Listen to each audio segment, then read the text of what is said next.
The Schoolmaster's Progress by Carolyn M.S. Kirkland.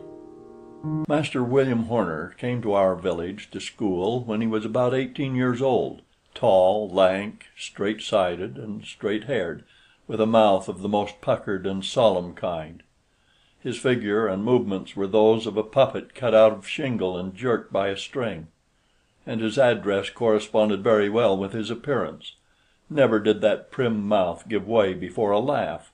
A faint and misty smile was the widest departure from its propriety, and this unaccustomed disturbance made wrinkles in the flat, skinny cheeks like those in the surface of a lake after the intrusion of a stone.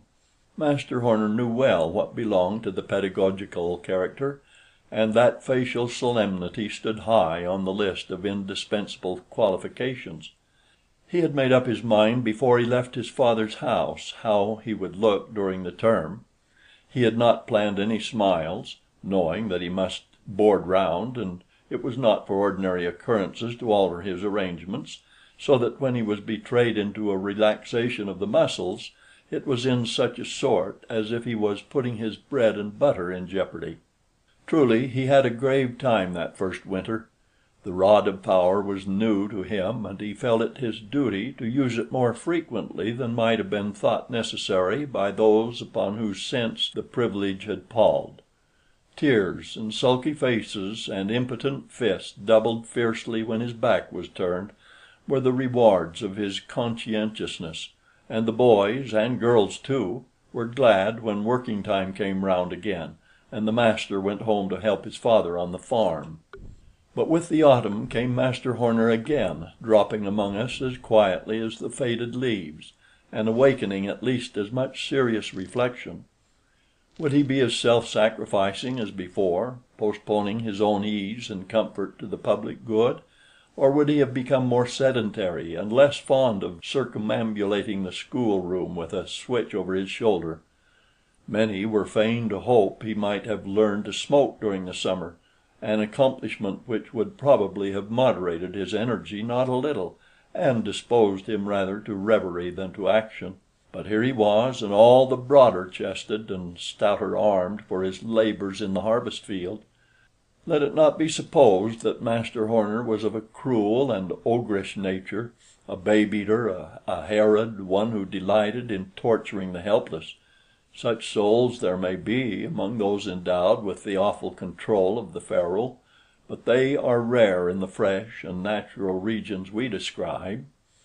It is, we believe, where young gentlemen are to be crammed for college, that the process of hardening heart and skin together goes on most vigorously. Yet among the uneducated there is so high a respect for bodily strength, that it is necessary for the schoolmaster to show first of all that he possesses this inadmissible requisite for his place. The rest is more readily taken for granted. Brains he may have, a strong arm he must have, so he proves the more important claim first. We must therefore make all due allowance for Master Horner, who could not be expected to overtop his position so far as to discern at once the philosophy of teaching. He was sadly browbeaten during his first term of service by a great broad-shouldered lout of some 18 years or so, who thought he needed a little more schooling, but at the same time felt quite competent to direct the manner and measure of his attempts. "You'd ought to begin with large hand, Joshua," said Master Horner to this youth. "What should I want a coarse hand for?" said the disciple with great contempt. "Coarse hand won't never do me no good. I want a fine hand copy." The master looked at the infant giant, and did as he wished, but we say not with what secret resolutions.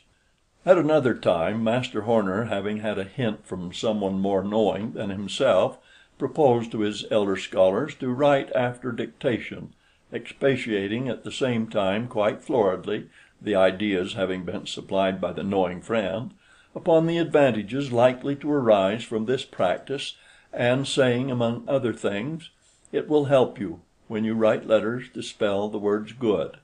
"Pooh!" said Joshua. "Spellin' ain't nothin'. Let them that finds the mistakes correct 'em. I'm for every one's having a way of their own. "How dared you to be so saucy to the master?" asked one of the little boys after school.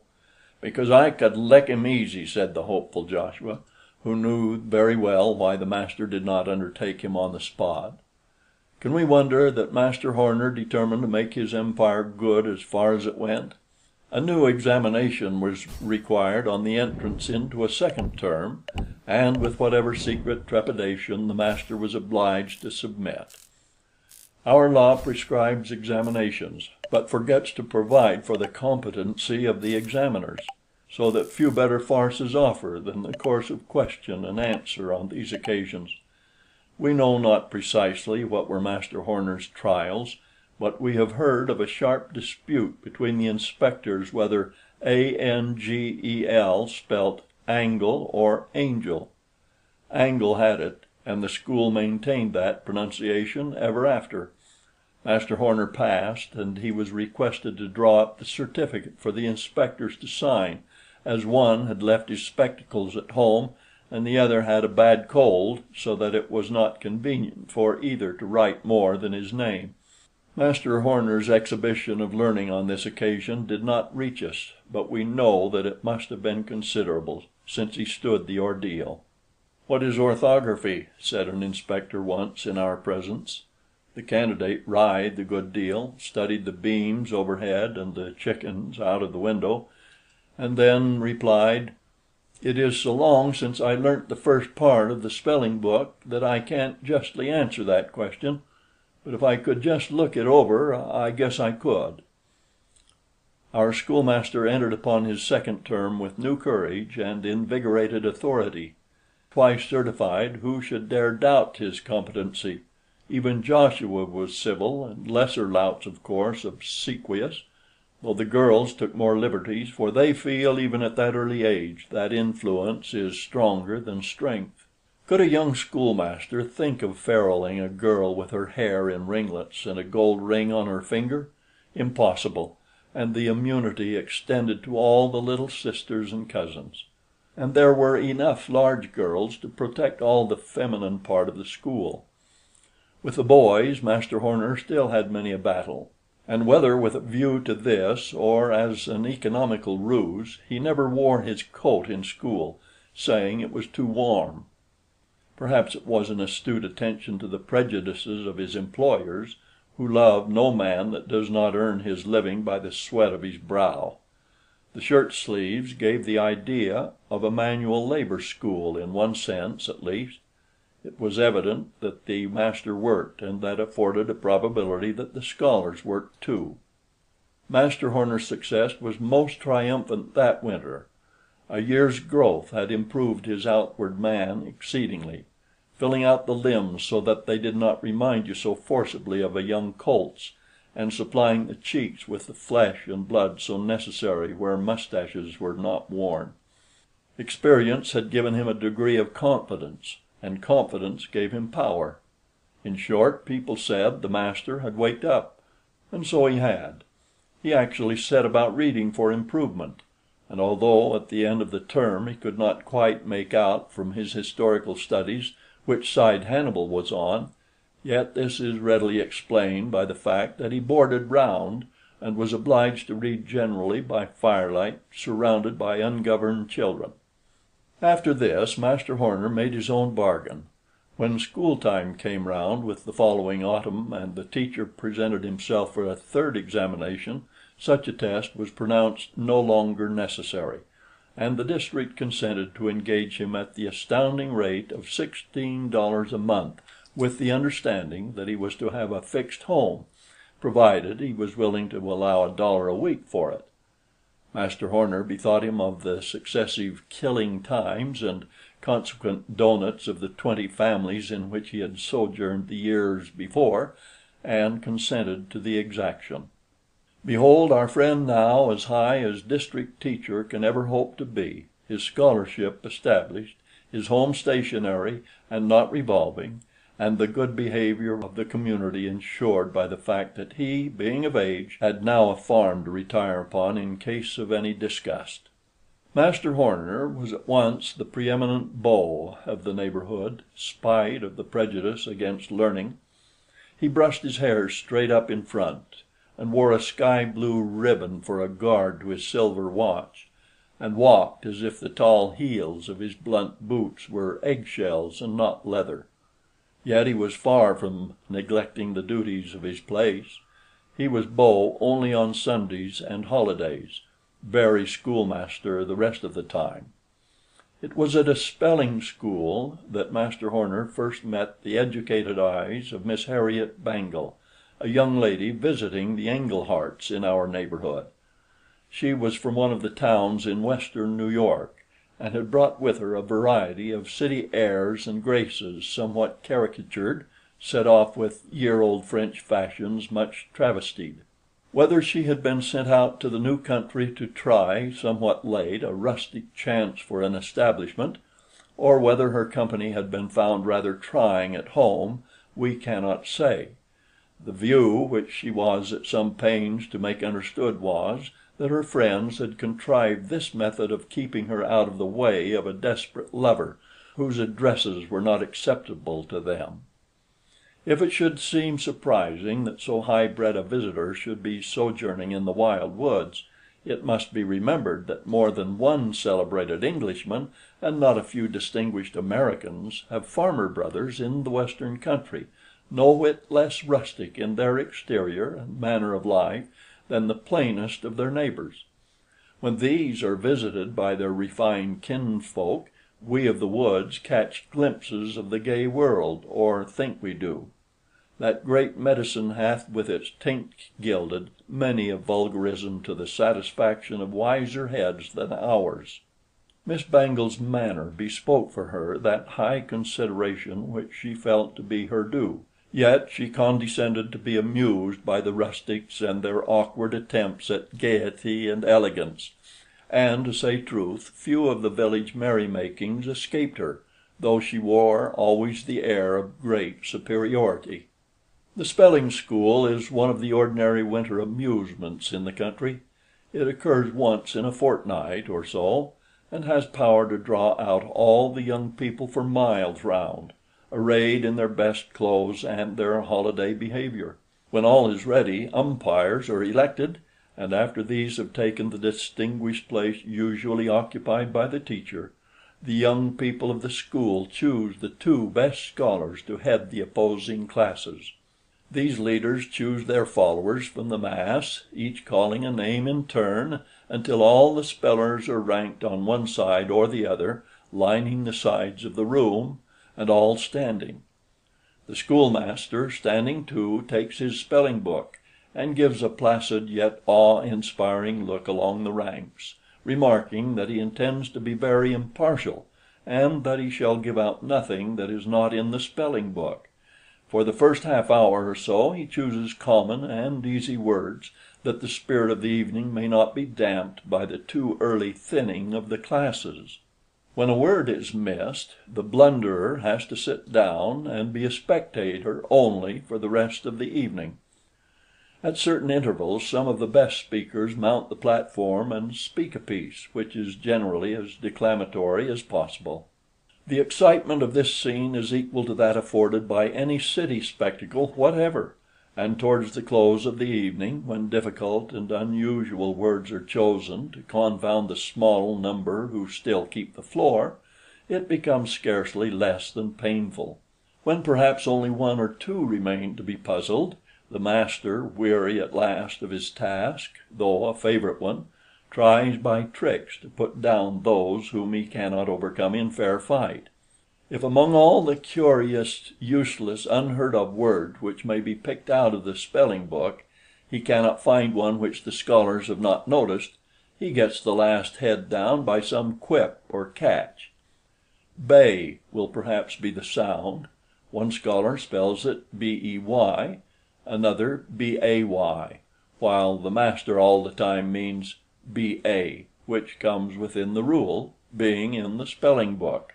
It was on one of these occasions, as we have said, that Miss Bangle, having come to the spelling school to get materials for a letter to a female friend, first shone upon Mr. Horner. She was excessively amused by his solemn air and puckered mouth, and set him down at once as fair game. Yet she could not help becoming somewhat interested in the spelling school, and after it was over found she had not stored up half as many of the schoolmaster's points as she intended for the benefit of her correspondent. In the evening's contest a young girl from some few miles' distance, Ellen Kingsbury, the only child of a substantial farmer, had been the very last to sit down, after a prolonged effort on the part of Mr. Horner to puzzle her, for the credit of his own school. She blushed and smiled, and blushed again, but spelt on, until Mr. Horner's cheeks were crimson with excitement, and some touch of shame that he should be baffled at his own weapons.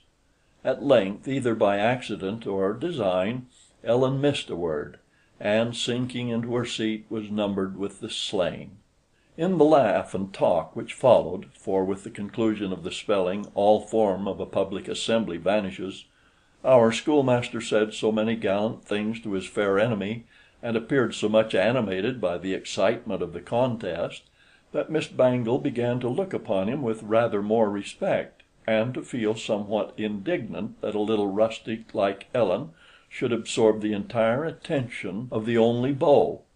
She put on, therefore, her most gracious aspect, and mingled in the circle, caused the schoolmaster to be presented to her, and did her best to fascinate him by certain airs and graces which she had found successful elsewhere. What game is too small for the close-woven net of a coquette? Mr. Horner quitted not the fair Ellen until he had handed her into her father's sleigh, and he then wended his way homewards, never thinking that he ought to have escorted Miss Bangle to her uncle's, though she certainly waited a little while for his return. We must not follow into particulars the subsequent intercourse of our schoolmaster with the civilized young lady. All that concerns us is the result of Miss Bangle's benevolent designs upon his heart.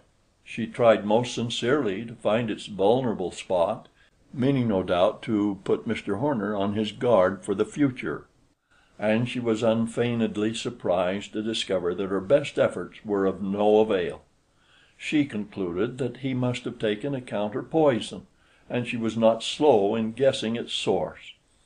She had observed the peculiar fire which lighted up his eyes in the presence of Ellen Kingsbury, and she bethought her of a plan which would ensure her some amusement at the expense of these impertinent rustics, though in a manner different somewhat from her original more natural idea of simple coquetry.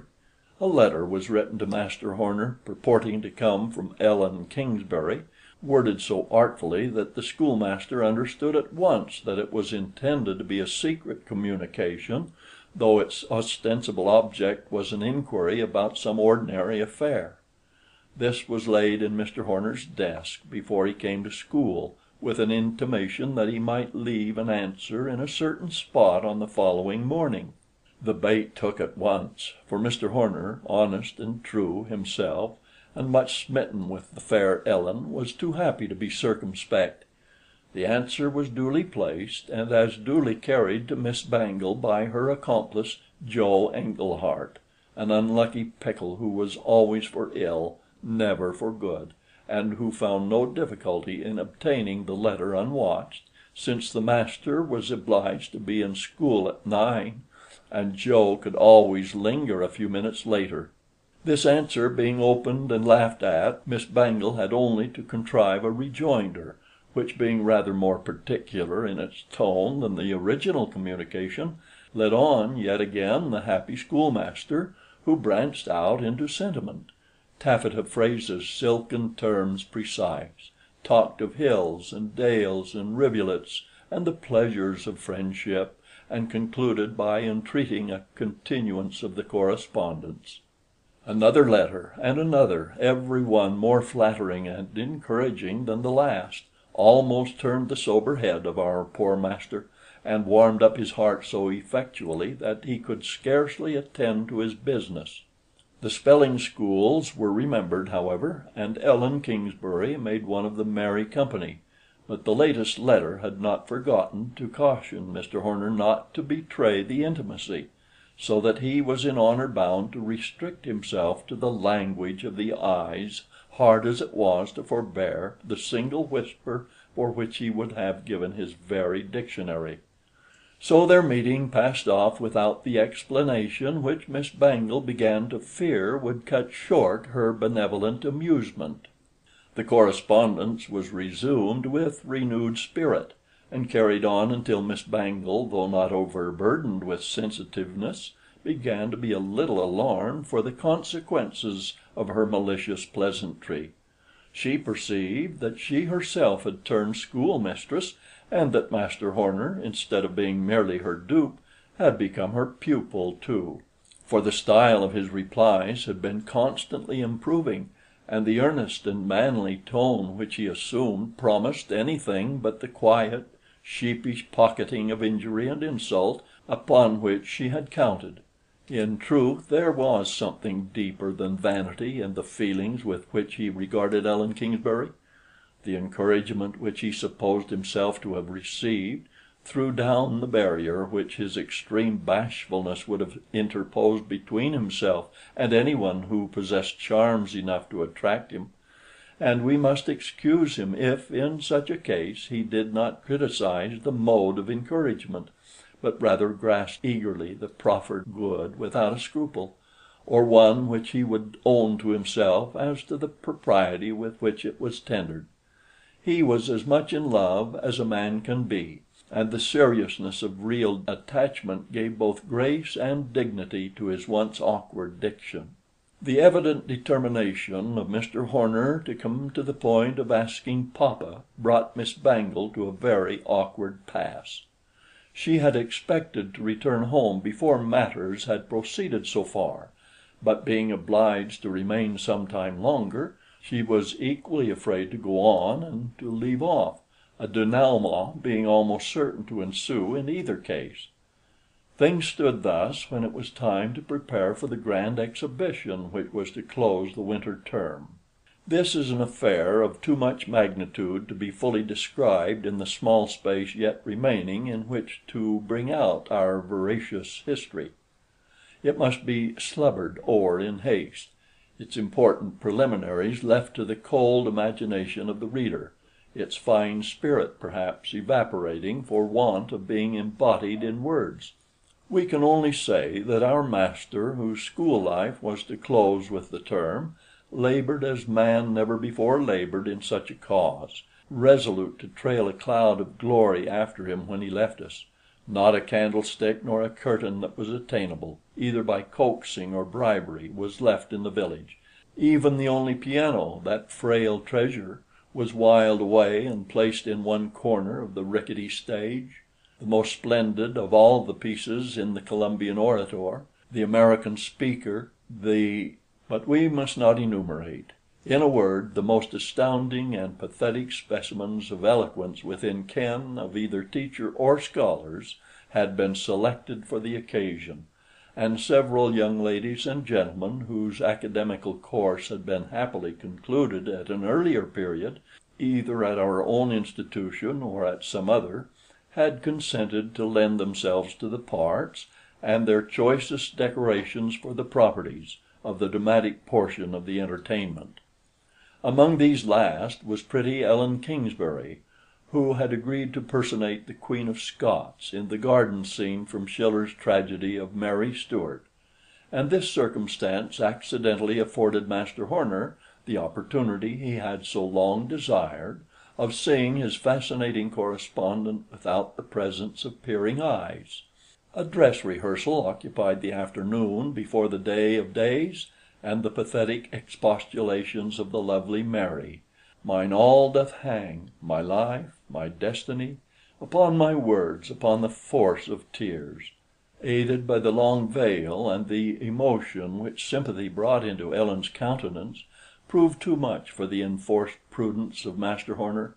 When the rehearsal was over, and the heroes and heroines were to return home, it was found that by a stroke of witty invention not new in the country, the harness of Mr. Kingsbury's horses had been cut in several places, his whip hidden, his buffalo skins spread on the ground, and the sleigh turned bottom upwards on them. This afforded an excuse for the master's borrowing a horse and sleigh of somebody, and claiming the privilege of taking Miss Ellen home, while her father returned with only Aunt Sally and a great bag of bran from the mill, companions about equally interesting.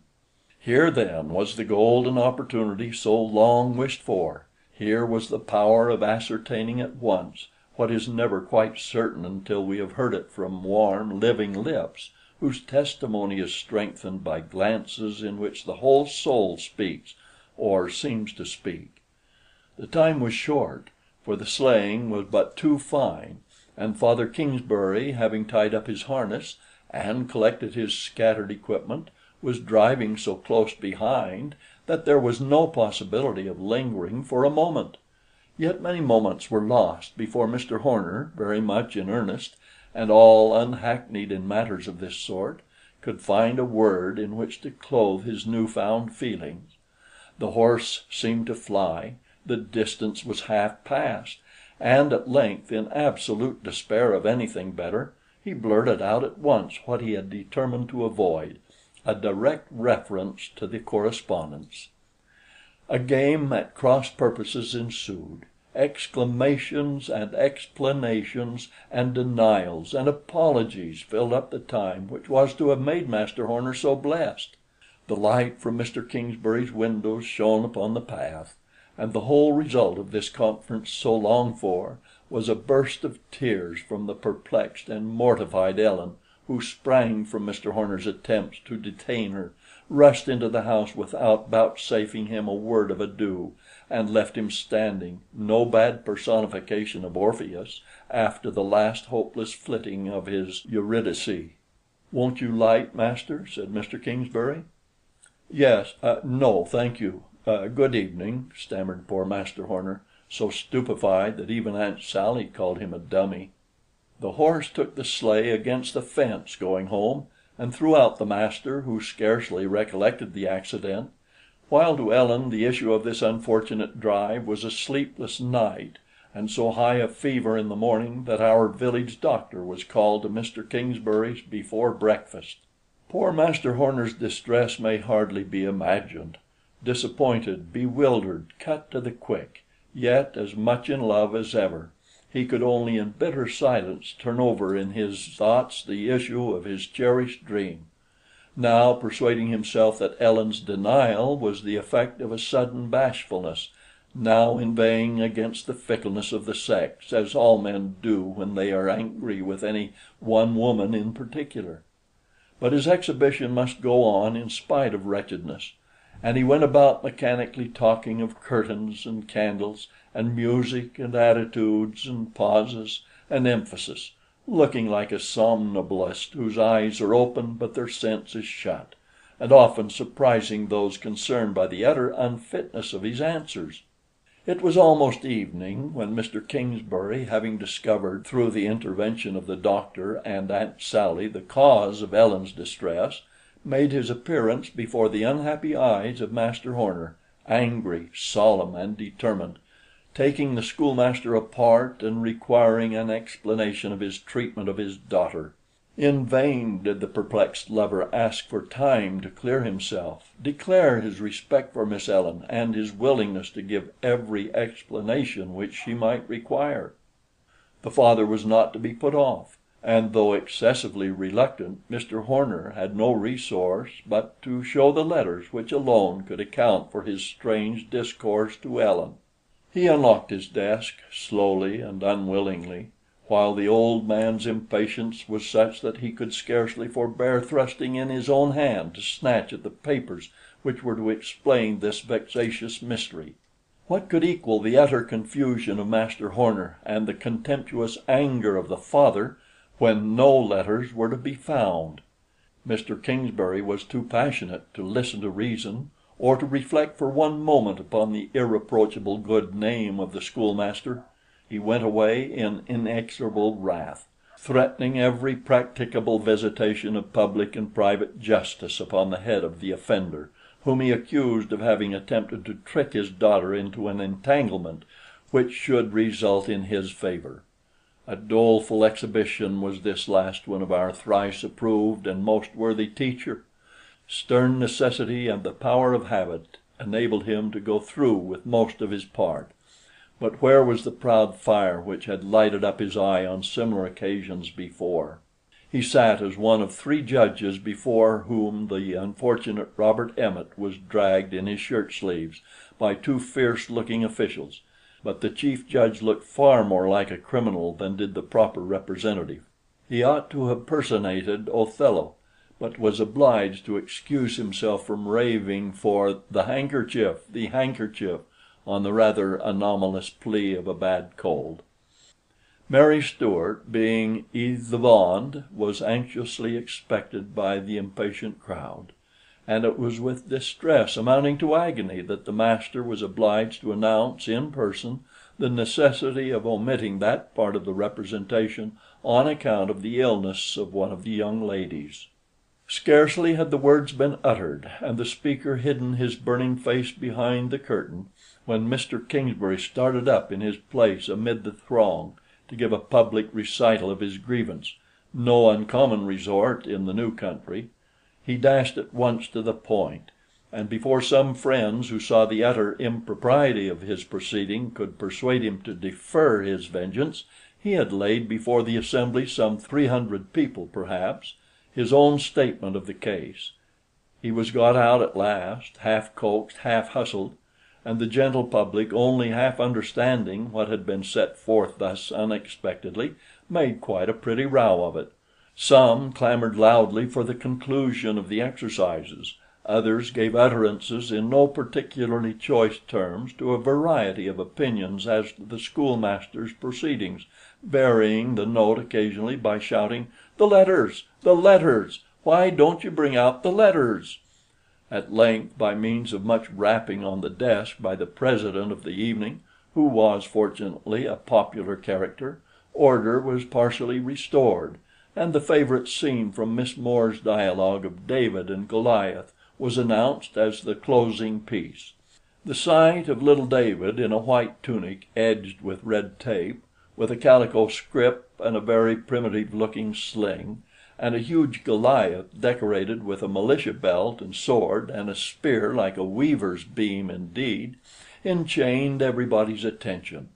Even the peccant schoolmaster and his pretended letters were forgotten, while the sapient Goliath, every time that he raised the spear in the energy of his declamation to thump upon the stage, picked away fragments of the low ceiling, which fell conspicuously on his great shock of black hair.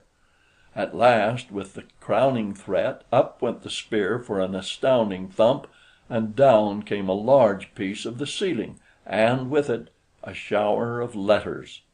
The confusion that ensued beggars all description. A general scramble took place, and in another moment 20 pairs of eyes at least were feasting on the choice phrases lavished upon Mr. Horner. Miss Bangle had sat through the whole previous scene, trembling for herself, although she had, as she supposed, guarded cunningly against exposure. She had needed no prophet to tell her what must be the result of a tete-a-tete between Mr. Horner and Ellen, and the moment she saw them drive off together, she induced her imp to seize the opportunity of abstracting the whole parcel of letters from Mr. Horner's desk, which he did by means of a sort of skill which comes by nature to such goblins, picking the lot by the aid of a crooked nail as neatly as if he had been born within the shadow of the tombs. But magicians sometimes suffer severely from the malice with which they have themselves inspired their familiars. Joe Englehart, having been a convenient tool thus far, thought it quite time to torment Miss Bangle a little.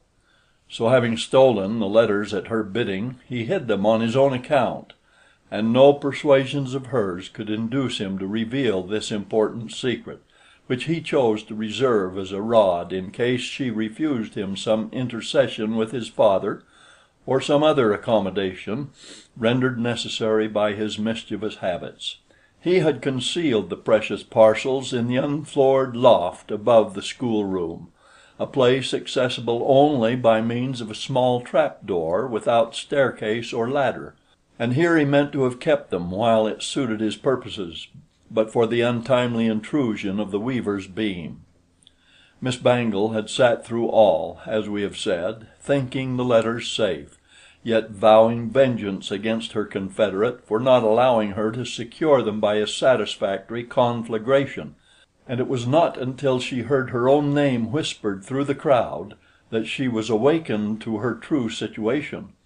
The sagacity of the low creatures whom she had despised showed them at once that the letters must be hers, since her character had been pretty shrewdly guessed, and the handwriting wore a more practised air than is usual among females in the country.